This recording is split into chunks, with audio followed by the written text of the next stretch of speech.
Greetings again, everyone, from Rome. My name is Father Andrew Schwenka, and I'm here with Father Joe Wahlmeier. We're priests of the Diocese of Lincoln, studying here in the Eternal City. In our last video, we kind of gave you our initial reactions to the passing of the Holy Father, Pope Francis, and a number of things have been happening in the last week. We had the Visitation, and then on Saturday we had the Papal Funeral as well. Yeah, so a number of the priests here went to the Visitation at various times. They actually originally, they closed St. Peter's at 7 p.m., but they said they're going to keep it open until midnight. They ended up extending that to like 5:30 in the morning because there were just streams of people that kept coming, kept wanting to visit. We showed up at like 7:45 p.m., but it still took like 3.5 to 4 hours before we were finally in front of the Holy Father. It's just kind of a testament to everyone that, wanted to be close to him one more time. There is that contact with Peter, with the Vicar for Christ. You feel that closeness in the sacraments and in the church. You feel that closeness to Peter when you're there. So he was laid to rest right in front of the Confessio, the place where St. Peter is laid. So that was a striking image as well, where you have that continuity of Peter laying down his life in martyrdom in Rome, and then the current Pope, laying down his life to be Pope, first of all, and then it's really, that lifelong journey and, until death, ordinarily.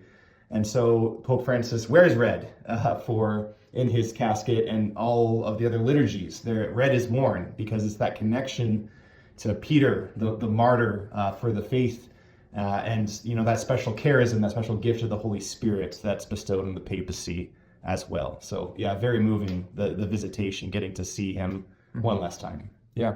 So the Visitation lasted from Wednesday until Friday, and then the Papal Funeral was Saturday morning. So to go to the Papal Funeral, we had to get up early. We left the place that we live, the Casa Santa Maria, at 5:30. We were able to walk to St. Peter's because all the transportation, various things were shut down.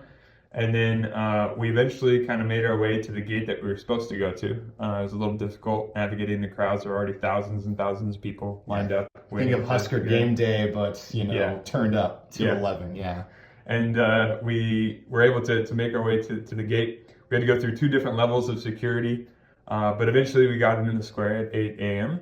We had pretty good seats. We were kind of in the second section of the priests. There's over 6,000 priests who were present there.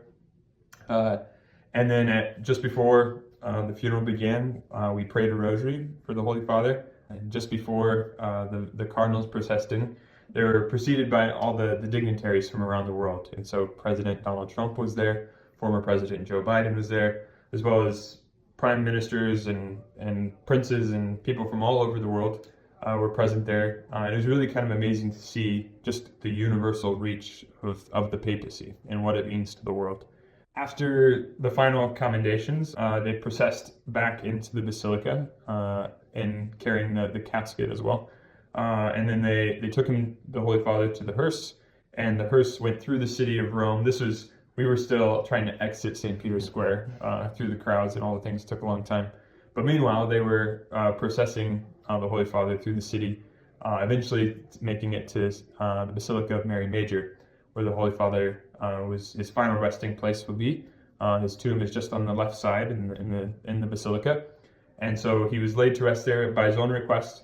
He would always go there before and after making an apostolic visit to another country, and so it's somewhat fitting maybe that he goes there now before he makes that final journey. Yeah. As the Vatican noted, Saturday began the Novendiale, which are the 9 days of official mourning in the church at the passing of a pope. And so that began on Saturday, and we'll go through next Sunday. And so in this time, we continue to pray for the eternal repose of our Holy Father, Pope Francis. So I encourage you to continue to pray for him and to pray for his eternal happiness. Yes, and one thing that struck me as well, we move towards, this time of mourning, but also preparation. Rome, we get to breathe a little bit now that the busyness of the weekend has passed, but the Cardinals, they start working. And we saw the Cardinals process in, with Pope Francis. We saw them process out. That kind of highlighted the fact, as you watch them, one of those men, in all likelihood, will be the next Pope. Yeah. And so, yeah, to start praying for them. Yeah, they begin their meetings already this week. They're called congregations, where they meet and they kind of discuss what does the church need at this time? What are the needs of the church? And what do we as cardinals need to be looking for in our next pope? And so they begin those meetings already now. They announced this morning that the conclave will begin next Wednesday, May 7th. And so during this time, it's good, of course, for us to also be praying for them, that they'll be open and attentive to the promptings of the Holy Spirit, that they can select for us the Pope that God wills to lead the church during these days. And so we'll be updating you with more of that later on this week.